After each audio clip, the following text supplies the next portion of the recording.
Hello, everyone, and welcome to episode 15 with Cutty Jones. Hold That Thought is sponsored by North 30th Sports Pub and Grill, broadcasting all the big games along with showcasing the best local musicians in the Bay Area. For more information, visit us at north30sportspub.com. Welcome, everyone, to episode 15, Cutty Jones.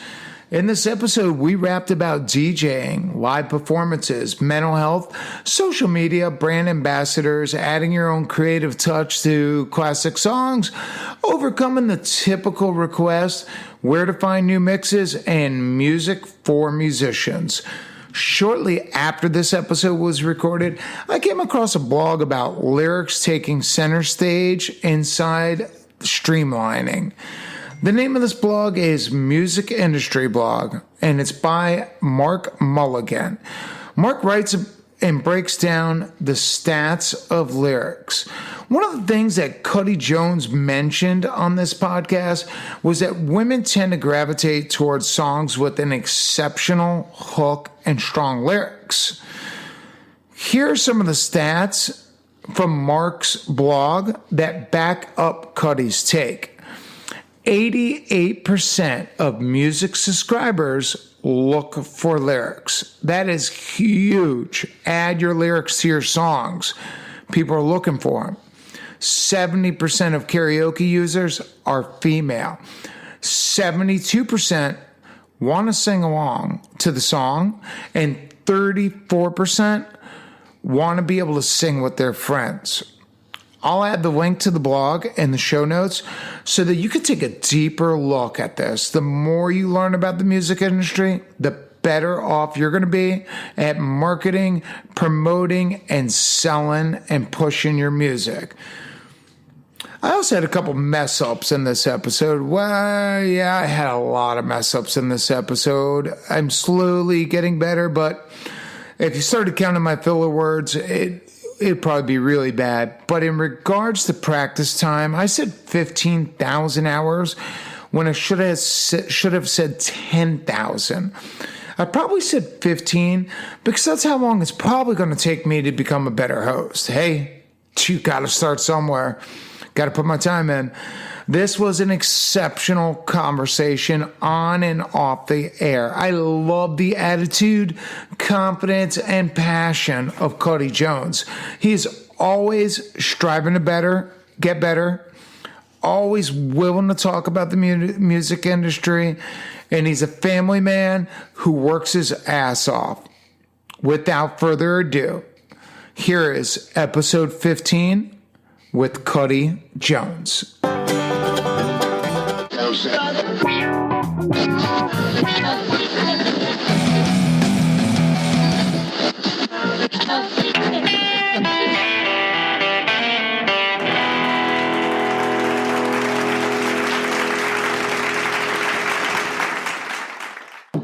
Hello, everybody, and welcome to Hold That Thought. My name's Sean Samuel, and I'm going to be your host. Today, episode 15, I'm joined in my makeshift studio with Cutty Jones. What's up, brother? What's going on, man? Just chilling. Not much. It has been a long time since I've been able to hang out with you and shoot the shit about the music business with you, and I'm really excited about this podcast. You have been doing some amazing things over the last year, over 300 shows. You recently started crossing over to doing both your band, your acoustic gigs, and a DJ set, which I think is phenomenal. Well, thank you. Let's jump right into it, man. How did you get into DJing? I've always loved electronic music. Not always. I mean, ever since it's been around, I guess. Like we were talking about earlier, I love that old school '90s stuff. You know what I mean? I remember I had the CD Ultimate Dance Party in 1997. That's awesome. And it had like all the ones, like I said, La Bouche and Ace of Base, all that stuff. But it never it never seemed. It was always like a guilty pleasure. You know what I mean? It was like candy. It was just like it was. I never thought of it as like I want to do this. You know what I mean? I want to make this music because I was never like a computer guy. And I was like, I always had, just like not makeshift instruments, but I always had like one guitar, you know what I mean? And an amp. And like, I was just like really focused on like my instrument rather than like putting all that stuff together. It was like, it seemed like forever away for me, like to have a computer and make, electronic music. And I just was never that passionate about it. But ever since, like dubstep and Skrillex and like Dead Mouse, like once that started to kind of come into the mainstream and, it came to me, I was just like, man, this is it, this is like heavy. It was intense. It was nasty.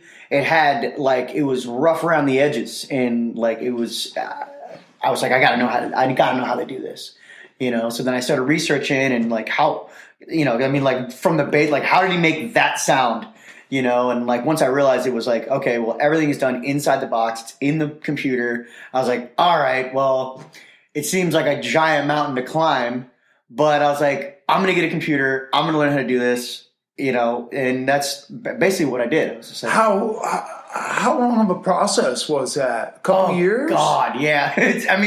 I started like I really based everything on Skrillex essentially. Like when I was like, what does he do? It's like I didn't know anything about any other programs or like some people use Cubase, Pro Tools, blah blah blah, and Ableton came up, and I started researching Ableton and how different people use it, and it's how all these wubs and these modulated like these synchronized modulations in the synthesizers and stuff like that are all like how they're done. It seemed like that was the best software for me to get. So I saved up my money. I got my very first MacBook and I got Ableton in the push. And again, coming from a musician standpoint, I always thought like, okay, so you're playing this, you know what I mean? I always had like a hands-on approach to it rather than like, a lot of producing is, clicking on a mouse, and that just, it was always like lackluster to me. I come from, okay, we write a song, we go in the studio, we get all your buddies and you play and, that it's not necessarily antiquated, but somewhat old fashioned way of recording. So to do everything in the box was definitely was a new idea that I had, was probably the hardest thing to overcome. It's like, okay, so I can do everything without even picking up an instrument or touching a keyboard. I love that. It's amazing. It is, and it's technology. And and please don't understand. I don't want it to take any credit away from guys who put in the 15,000 hours to really perfect their instrument. Mm-hmm. But it is amazing that you can create such memorable music mm-hmm. off a box, off a laptop, mm-hmm. off a program. Was there any point in that process where you're like, okay, I just can't do this? Did you get to that point where I've definitely hit some roadblocks for sure, and then sometimes it'd be funny, like you would learn something new, and from learning something new would be discouraging because you'd be like, oh, that's how you do that? Oh, God, there's this whole other mountain that I didn't even know was there. Like, oh man, okay, that's gonna take that's another 6 months. Similar to my first podcast, when someone goes, "You should try editing that," I was like, "What? Wait, I just can't record and put it up." Yeah, I'm like an intro and an outro. Yeah, mm-hmm. Like breaks, commercials. Yeah. Really? Do you sell advertising on the podcast yet? No, I think I have 4 followers. Okay. I think, all right. I think once I build up a little bit and get maybe establish a fan base, it has been the biggest blessing in disguise because I get to carry on conversations with people that normally I either don't get to see because our schedules conflict. Mm-hmm. Or they don't have the time, or I don't have the time to spend an hour on the phone. Yeah. And I have learned so much. This is episode 15. And in 15 episodes, I have learned almost as much information about the music business over the last 8 years that I have in 1 year. Bizarre. Like the insight, like if you ever want to, whatever profession you're trying to learn, if you ever want to go, how do I step my game up? Swallow your pride, get used to what your voice sounds like, start a podcast, and ask people questions. You will learn so much. I usually take 2 or 3 edits on each podcast, and I go back through and I'm like, oh, shit. Okay. Pretty cool, right? Yeah. That's cool. I didn't pick that up right away because you're trying to keep the flow, keep the thing going, keep the flow of the podcast. So now, the beach, did that help kick drive the DJs, the DJing? The beach, like just the fact that we just being on the beach so much. No, actually, I would say that it really didn't have really anything to do with it. I kind of I played down at Shepherd's all the time, and I would see once I figured out how much these dudes were making. I was just like I was kind of floored. I mean, I knew they were making good money, but I was like, what? Yeah. But that was kind of after I'd already kind of planned on getting this going. Because I wanted to use, I love the idea of being like in total control. I'm a little bit of a, you know what I mean? Like, admittedly, like, not that I don't like playing with other musicians. In fact, I really do. And I've been blessed to be able to play with some insanely, this Bay Area has some fire players, man. Like I just had a conversation this morning with when I had a cup of coffee with a guy named Joshua Riley, and he's a singer-songwriter, amazing. He plays all over town, great musician. And we were just talking about the same thing. The Bay Area is filled with phenomenal players. Well, there's places to play. There's places that pay. You know what I mean? So there's an incentive to be not only good, but do it as a profession, do it all the time. So there's less guys, getting off of work and then going to the gig for Friday night, you know what I mean? Like to do their thing, for something to do. And more guys that are like, no, this is my business. This is my job. This is what I do. I play bass for a living. You know what I mean? Like that's not everywhere. I mean, this is a very, special place to be able to do that. It's a great place. There's a lot of work. When Chili's does music on a Friday night, you have an opportunity to do anything you want. And you could start off at that level and you could progress to where you're at or wherever you want to go. Really, in this state, the sky's the limit. There's an abundance of work. From festivals to corporate to local gigs to original coffee shops, everything. That is really cool. What has been the biggest learning experience of doing both? Because I feel that every artist should do something similar to what you're doing. Maybe not, DJing's not for them. And what I'm talking about is stepping outside their comfort zone. Not just playing your typical show, maybe trying to do something. We got an artist in Orlando, and he recently called me. He said, I'm taking acting lessons this year. Great. And I was like, man, that's awesome. I said, because the two coincide together. It's just media, man. Like the bottom line is it's just media. And any way that you can figure out how to create that, whether it's video editing, do podcasting, any kind of creative way that that it's like, oh yeah, like necessarily it's always the same thing. But you can't make any money doing that. Now, like anybody will tell you can't make money just playing guitar, or like you're a starving musician, that whole thing. But like it's not about like the thing; it's about how you do it, and that's where the expression comes in. If you can get your expression out and it means something, and it hits a chord or strikes a whatever, and you also have the business mind to be able to market that and see it through to its true potential, you can make money doing anything you want, and as long as you have that, I don't know, people used to call it left brain, right brain, whatever, like the creative and then the mathematical side. If you can have like you don't have to be so talented that like you blow everybody out of the water, and you don't have to be so, genius and calculated that you can, you're like a stockbroker with, just like totally cold, no emotion. No emotion, no passion. What I mean? Like if you could have a little bit of both somewhere in the middle, that's where like amazing things get done.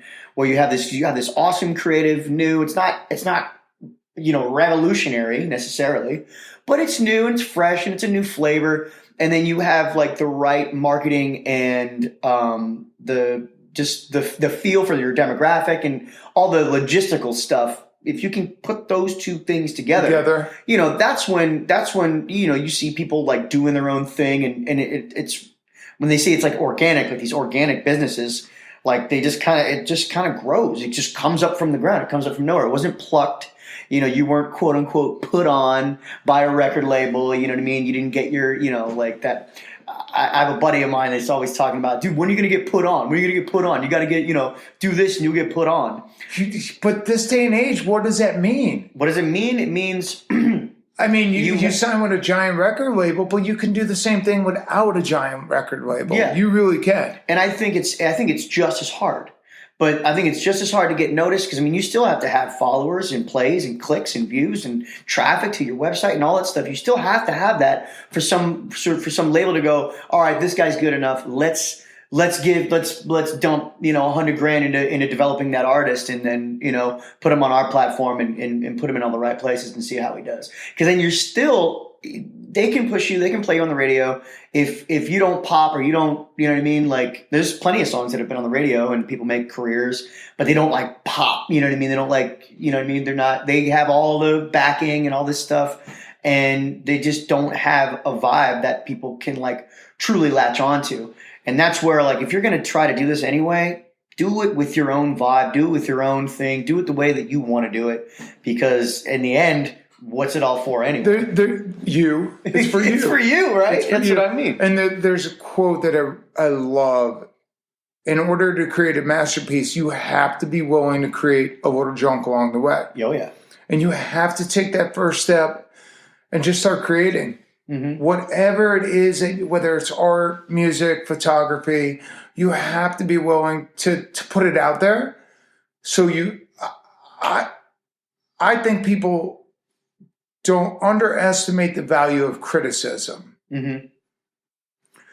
An example, you put together a photo essay and you post, a lot of people, some would, some wouldn't, but you take the opportunity and you post this photo essay online and it gets horrible reviews. Mm-hmm.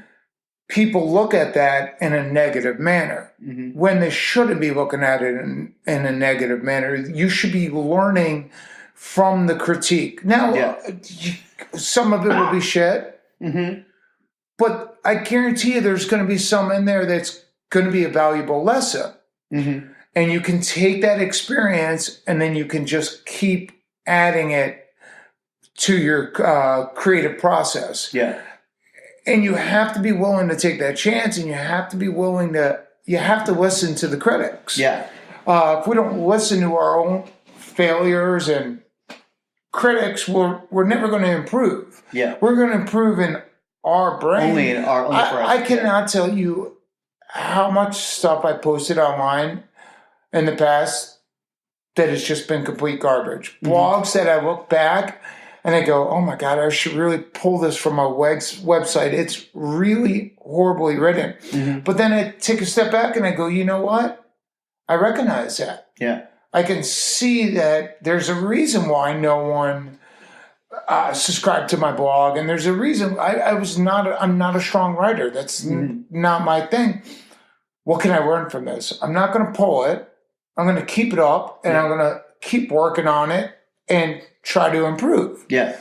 And if we don't have that structure in our life, if we don't try different things, we're going to be stuck doing the same thing, playing the same bars, going through the same motions, working at the same bar, doing whatever it is that you may do.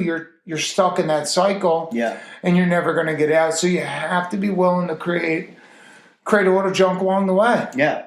Well, I think too that like there's a thing in our psyche, like most people that I know, they know what's wrong with their thing. Like we all kind of know, but then we get upset when somebody else points it out. You know what I mean? We get upset that they know what we know. Like oh, I know this part was a little like that or whatever. And then you always have this thing in the back, like, yeah, I know I could fix it, but I did. You know what I mean? I know I could have fixed it, but I didn't. But don't, it's like you don't want people to know what you know, because like you're your own worst critic, always. So I feel like that's why people, if anybody's going to be afraid of criticism, it's because they already know where their strong points are and where the weak points are, and they just don't like to be told. You know what I mean? From somebody else, I feel like, yeah, I know. You ever heard the term ANT? ANT? ANT. It stands for automatic negative thoughts. It was crafted by a doctor, and you'll never forget this doctor's name. I believe he's out of West Virginia. His name's Dr. Amen. Dr. Amen. Dr. Amen. And he studies the brain. And everything related to the brain, the way we form habits, the way we pick up addictions. And one of the things he discussed, and I believe the book's called Super Brain. Mm-hmm. And I'll post it in the show notes. If I'm not, that may be the right name, but I'll post it in the show notes. But it's called ANT, automatic negative thoughts. And we are bombarded by these ants every day. Mm-hmm. We all have them. We get them. They pop into your head, and you're like, well, man, I don't know if the bar's going to keep me there. I just make too much money. They could hire another band for $125. And we create these own thoughts in our head. Mm-hmm. When in reality, we don't know if that's what the bar's thinking or not. Yeah. But we create all this stuff that is just a huge mental blockage on our daily lives. Mm-hmm. And once I heard the terminology ANT, I sat back and I was like, oh shit, it was like a game of ping pong. They were popping up in my head all throughout the day. But I actually was recognizing them. Mm-hmm. And his theory is that when they pop up in your head, step on them. Yeah. And step on them and just move away from it. And it has been extremely helpful in my growth process with my business, with my family, with my podcast, working 2 jobs. Yeah. I see these ants pop up and I just step on them and I'm like, okay, I can't have that. Because if I have that, I'm not going to accomplish what I need to accomplish today. Yeah. Because it's only real to you anyway. It only exists inside your own head anyway. Yeah, so, I mean, really. And no one wants to talk about what's inside your head. Yeah. Mm-hmm.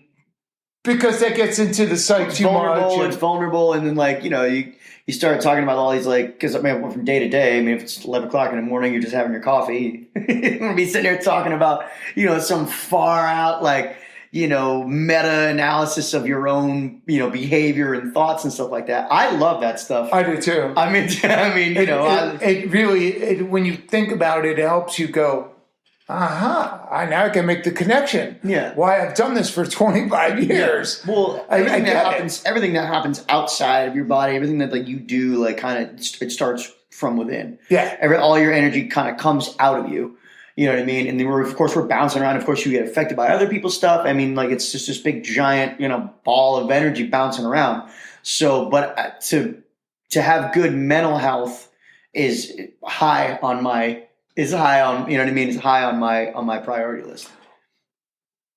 I want to get into that, but I kind of want to step back. Yeah, please. I was going to say. I definitely want to get into that mental health question because I think that could be really beneficial to the listeners.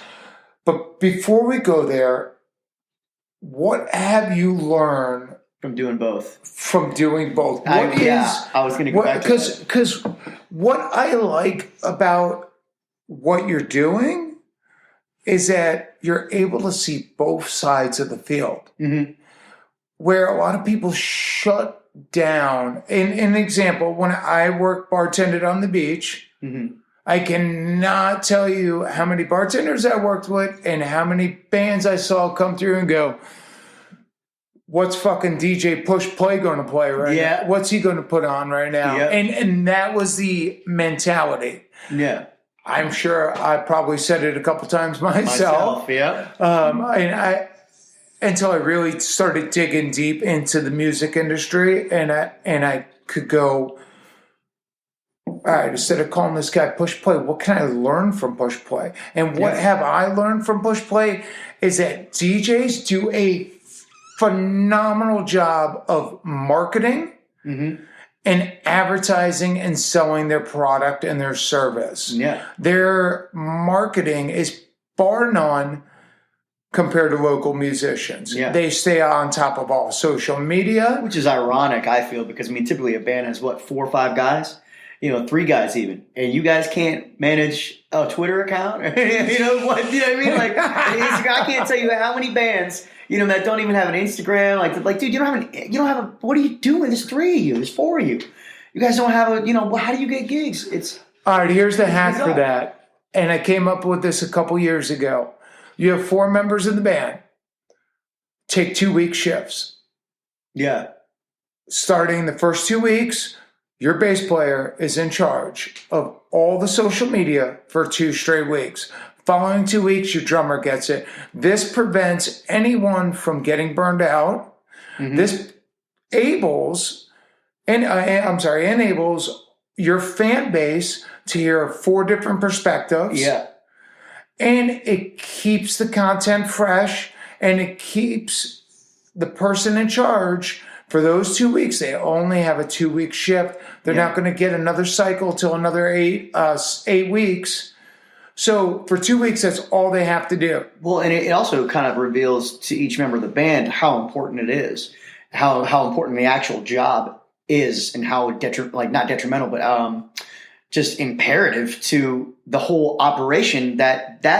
It's 2018. Social media was important like 15 years ago, 10 years ago. It was now important. It's really important. Now it's absolutely important. So dude, if you're getting an Instagram now, you're already behind. You're already behind. Yeah. You know what I mean? I'm behind. I've only got I am as well. 800 or 900 Instagram followers. I got 1,600 on Facebook. So I'm not that, huge on social media. You know what I mean? This is how important social media is. Our musician from Orlando won a huge contest. He was named the best singer-songwriter in JBL's Eon One Take Challenge. The beginning round was voted by celebrity guests such as Cutty Jones. He went on and was named the best singer-songwriter in the nation. Is that the guy that you sent me?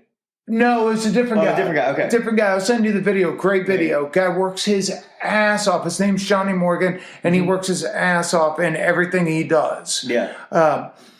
He wanted to become a brand ambassador. The first thing they said, we would love to have you as a brand ambassador for our company. For JBL. We need to check your social media. We need to check your feeds out. We need to see what your following's like. We need to see how many likes how many likes you have. And when you get into that corporation level as becoming a brand ambassador for any company, that is what's crucial, is how many people are looking at you on Instagram, how many likes and views does your YouTube video have? If that's not if it's not up to par, then you're not doing the company any service. You're not no matter useful. How good of an artist you are. Sorry, I did not mean to cut you off. Well, no, and that's kind of the exact point I was going to make, is you can be the best freaking guy ever on whatever you're doing, with music or not, but if you're not an asset to anybody and you can't sell, essentially it's America. We're selling something. We're all just selling something. You know what I mean? If and now it's even more how you sell it is key. It's exactly. And you could sell, and people, my girl does Twitch video game streaming. Okay. Are you familiar?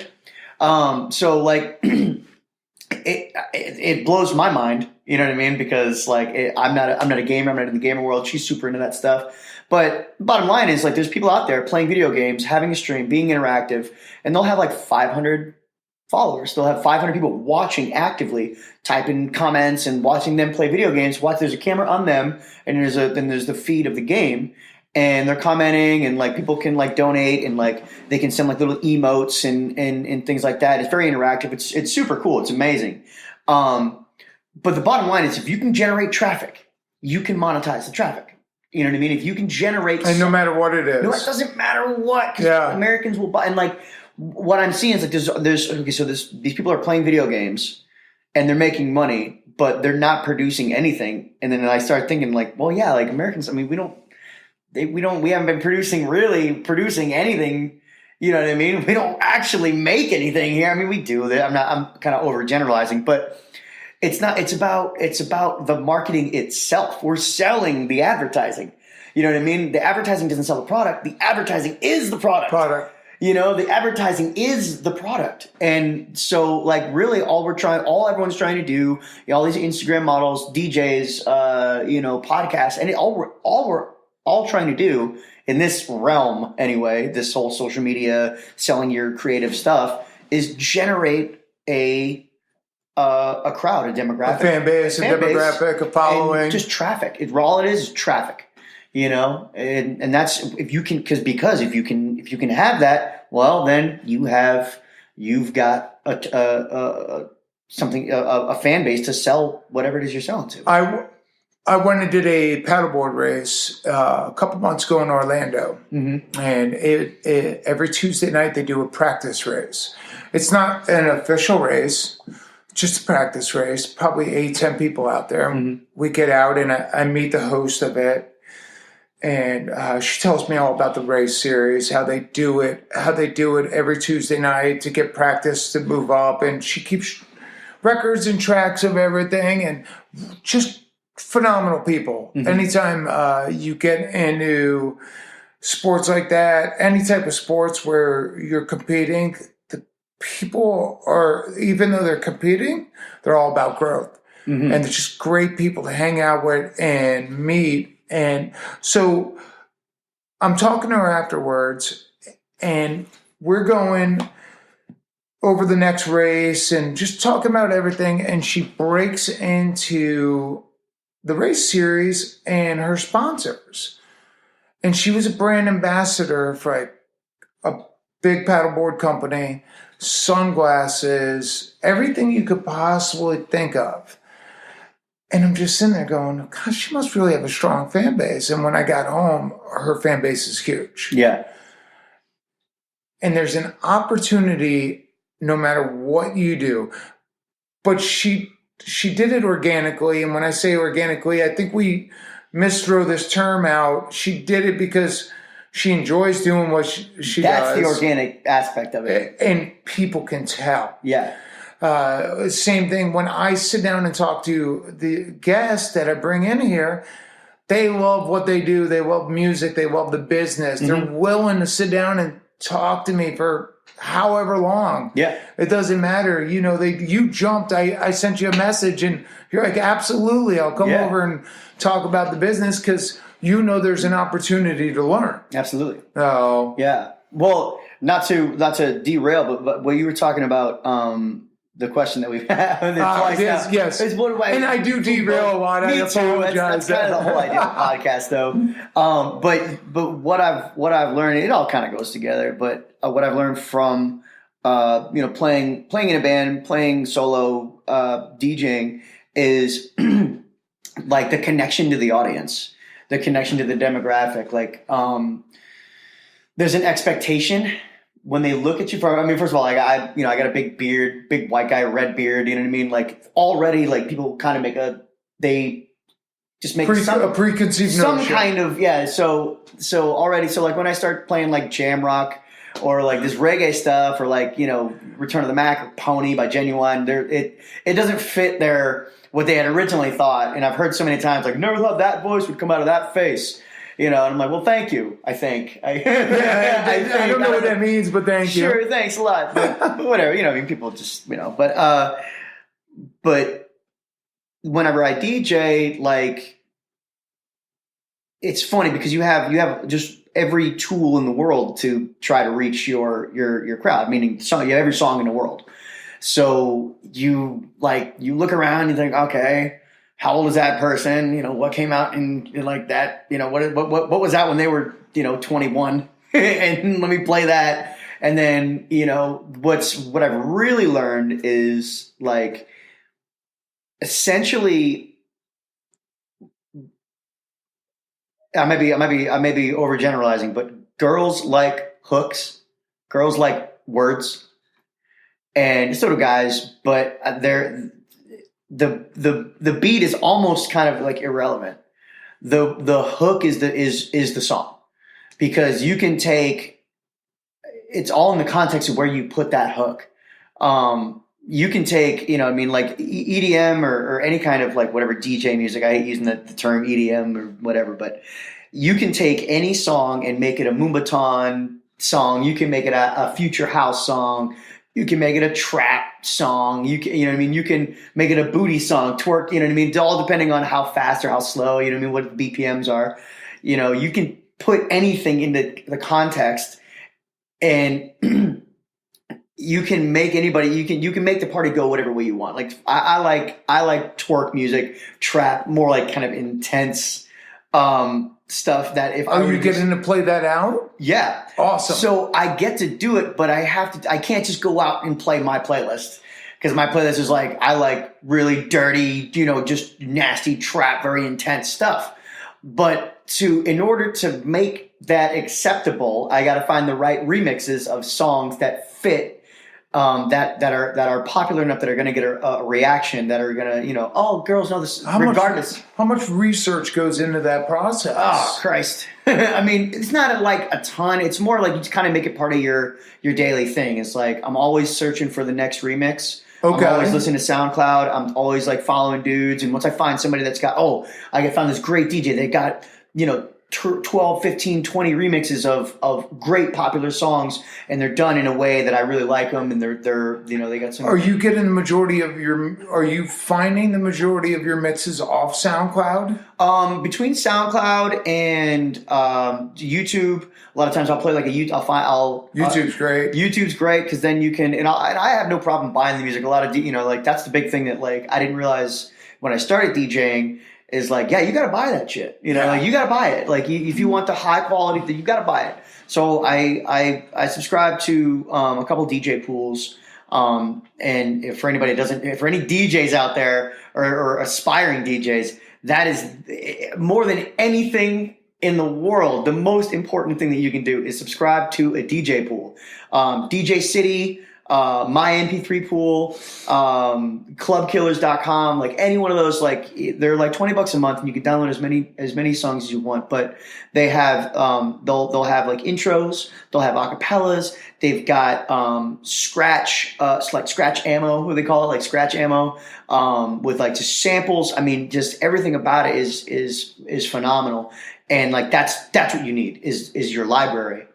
Do you think your ability to be so observant and realize who's recognizing the hooks, who's recognizing the beats, do you feel that ability has come from playing so many live acoustic and band gigs? Yeah. Because I know I myself have seen you play a lot of times at Shepherd's. Mm-hmm. I booked you a lot of times.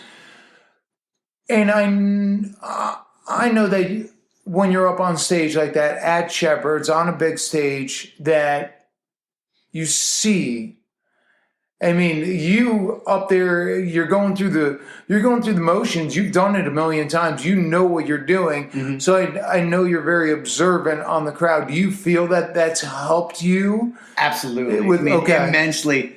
It's there's nothing worse than like thinking that you're gonna crush it out of the park, and nobody gives a shit, or nobody likes the song, or it's just like, or your drummer's like just not quite nailing the beat the way you kind of thought it was supposed to be presented. That's the thing with the band, is that there's so many variables. Lots of variables. You know what I mean? It goes from the band members to the club to the ambiance to the crowd, to the weather. The snare drum might be just a turnoff for some people. You know what I mean? The snare drum is different in every other song. You know what I mean? Like you're playing a disco song, and this thing sounds like like the snare, like 311 snare. It's like too pingy and ringy. It sounds like you can only do reggae on it. And it's like there's just so many variables that it's not quite right. Or the guitar tone, I mean, I've only when I play in a band, I use pretty much like 3 different patches. I have a clean patch, like a crunchy patch, a lead patch, and like a super lead patch. So 4. So so if I can't, people have their preconceived, like how I hear music, how you probably hear music, like you really appreciate it, you listen to it, you play a little bit too, right? I don't play. No? No, over there. I was like, no. Decoration. That right there, folks, is for show. You can't see it, but all right. No, I played around with it a little bit. It just wasn't for me. Okay. It really was. I've been to a million different shows. Yeah. I enjoyed I love the music industry. I was never connected with the instruments, really. Well, I think the way that a musician looks at the music is different than a non-musician.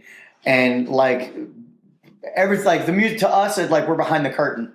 Pay no attention to the man behind the curtain. We kind of know all the nuts and bolts of it. And that's why I feel like a lot of band guys kind of scoff at the DJ because it's like, oh, here's this rap song with like a simple 808, or here's another pop song with 4 chords, and it's like, yeah, this isn't Chick Corea, this isn't, you know what I mean? This isn't these aren't, this isn't these Al Di Meola, like these guys are monster players. It's called music for musicians. You know what I mean? Yeah. It's like, coffee ain't doing it for you. You want espresso. You know what I mean? But everyone else is drinking coffee.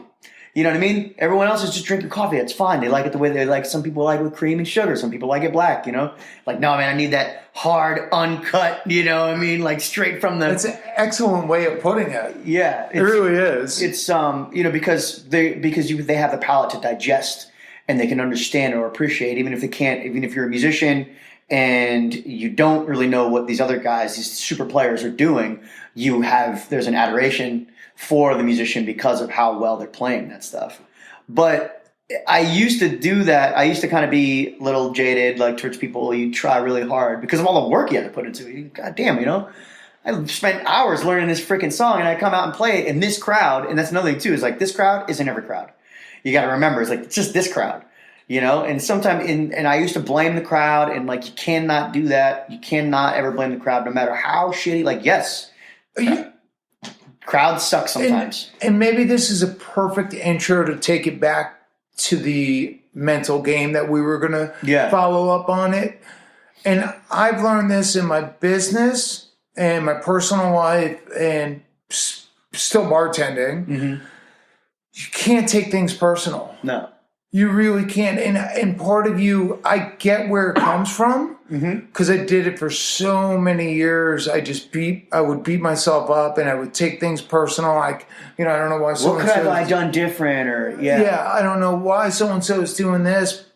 But you have to have the ability to look through it or look past it and realize that it's not a personal attack on you. No. It really isn't. Like the Facebook discussion we were talking prior to this podcast. Yeah. I posted something about on Facebook, on my social media feed, about sticking with a set list. How often do you switch it up? And a lot of musicians, I even had a couple musicians call me up and talk to me about this. Really? Saying... I had a guy from Orlando saying, hey, if someone wants to hear Brown Eyed Girl, you have to play it for them. Not true. It's not, it's... Someone pays you $20 to play Brown Eyed Girl, by all means, get your money, play the song. No, we're not, you know what I mean? It's not that big of a deal. We're talking about on a global scale here. Like, how much effort are you putting? Yeah. How much effort are you putting out into your product? But you can't take that song request personal. No. You can't even... Easier said than done sometimes. Whether you play it or you don't play it, but don't take it personal. No. Realize it's part of the game, and I know I may catch a lot of criticism for this because I'm not a musician. Mm-hmm. I don't have to play that song. But what good is it going to do for you personally, if you're harping on something like that. Yeah. It's not going to do you. It's not a healthy move. I mean, you're a small. Every person is a small representation of what your demographic is going to be out in the world. You're going to. You never know what anybody's into in the crowd.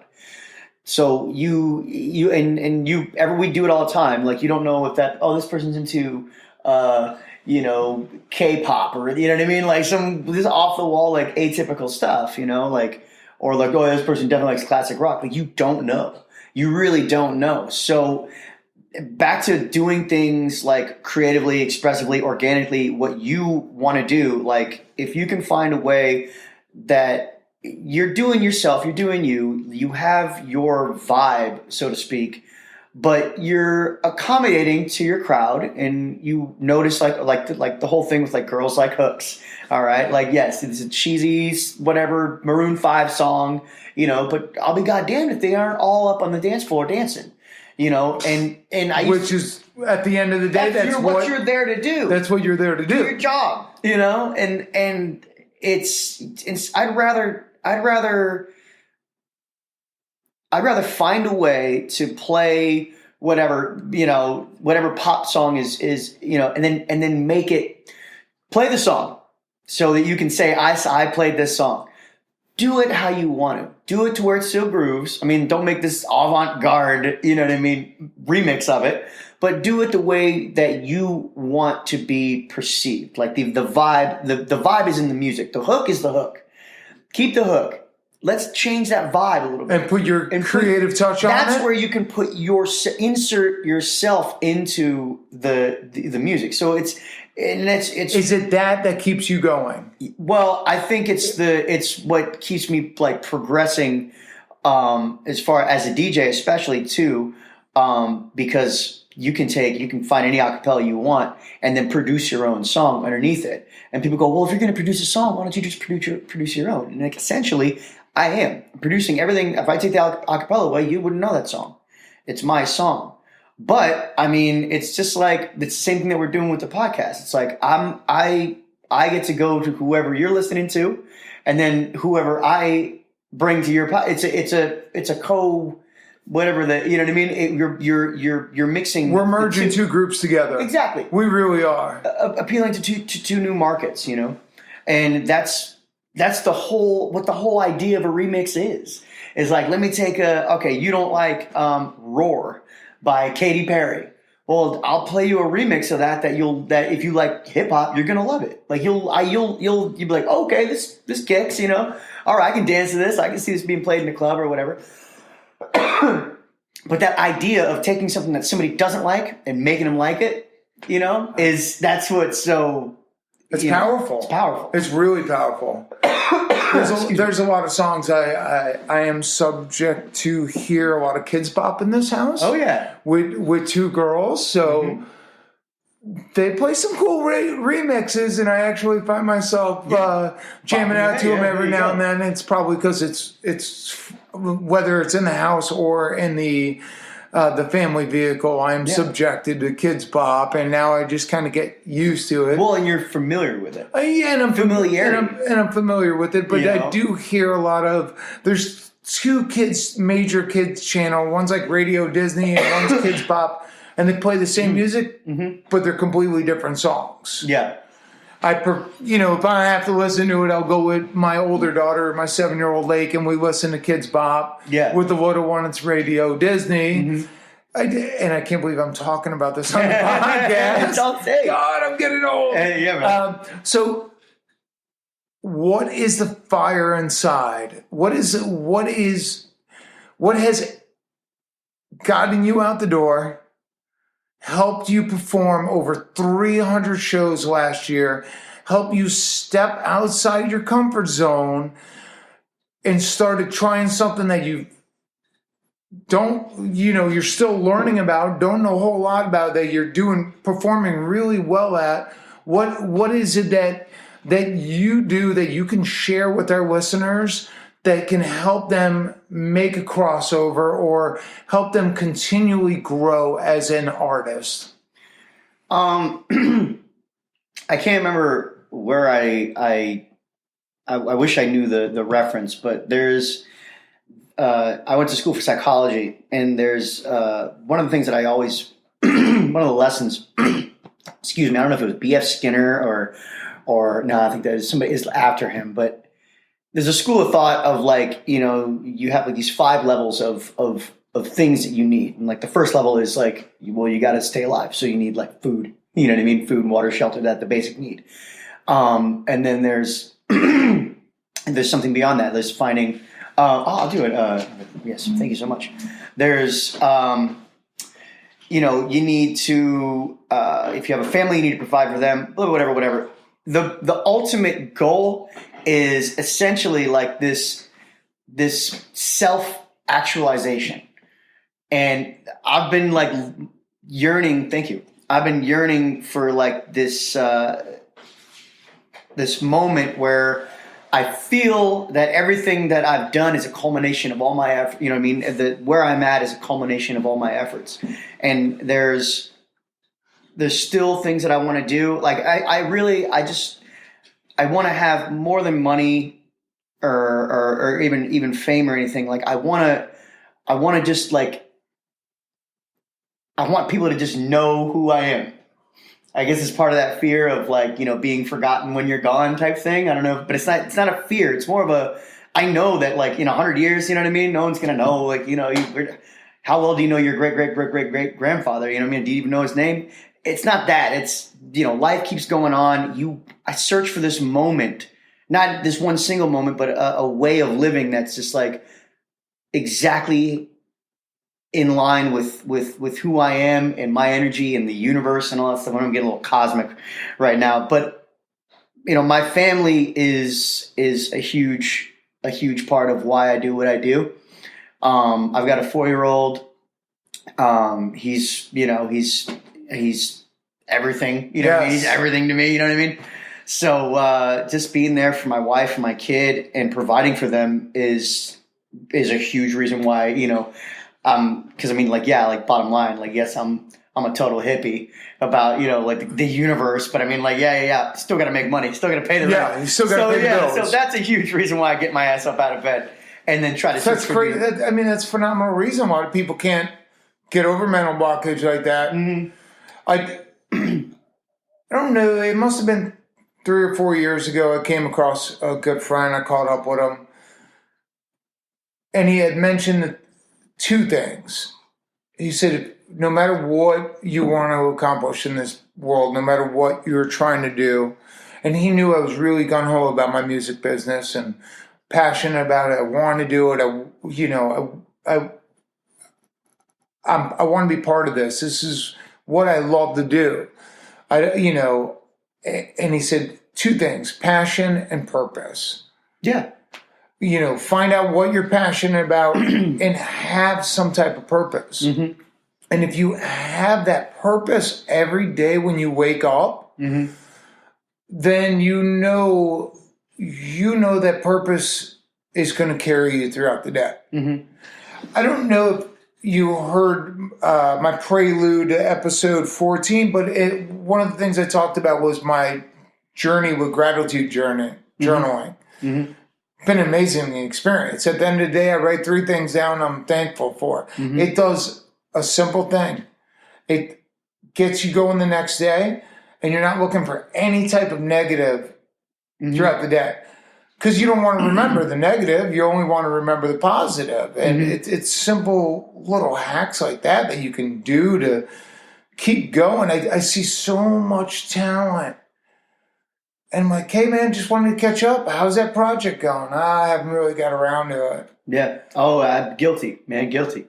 I am too. Yeah, guilty, I am man. too. But I want to see these guys finish these projects. Yeah.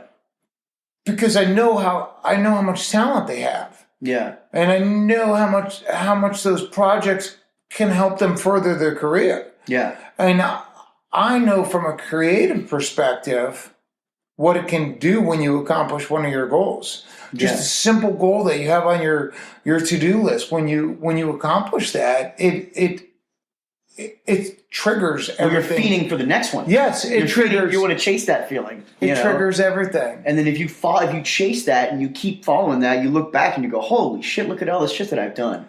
Look at everything I've done. The last episode with David Breimer, the guy put out an all jazz CD. Doesn't even play jazz full time. 2 EPs and a single. Wrote a screenplay that got nominated in the top 10 on 13 Horror. Wrote a novel and got married all in the same year. Jesus. And I was talking to him like, man, how did you do this? And he goes, like, at the same time everyone else has it. Yeah. Everyone wants to say they don't have time to do stuff. You do. He's like, and it does make sense. And we get sidetracked. We get sidetracked by social media. Hardcore. Mm-hmm. It consumes our minds and consumes our lives. And it's, and I'm not talking, I don't want to take away with what we began with at the don't shut off this podcast. Beginning of this podcast, because it is crucial. It is. And it is important. But with anything else in life, you have to find a way to balance it. And I don't want to sound like a hypocrite because, like we talked earlier, it is really important. Yeah. 2018, you got to have it. Yeah. But you got to know how to manage it, and you got to know how to balance it, and you cannot let it consume your life. Well, there's production and there's consumption. So like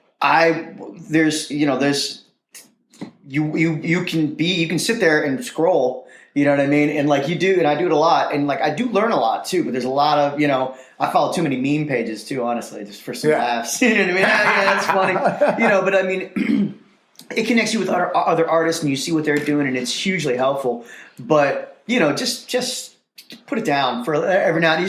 Just put it down. Take a break from it. Well, and then like have like a rule for like, all right, for every, even if you just post a picture on Instagram, man, like that, for every whatever hour you spend on Instagram, make sure you post something.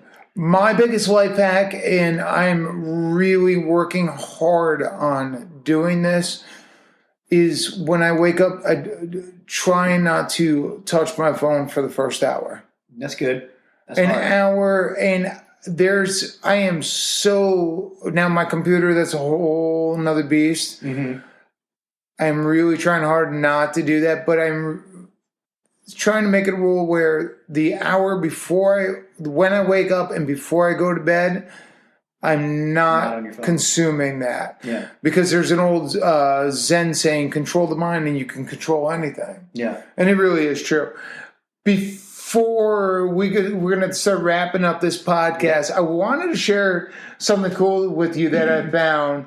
The world's first DJ dance party was thrown by Jimmy Savile in 1943. Yep. I thought that was awesome. Yeah. He was spinning jazz records. He also became the first to use turntables to keep music in continuous play.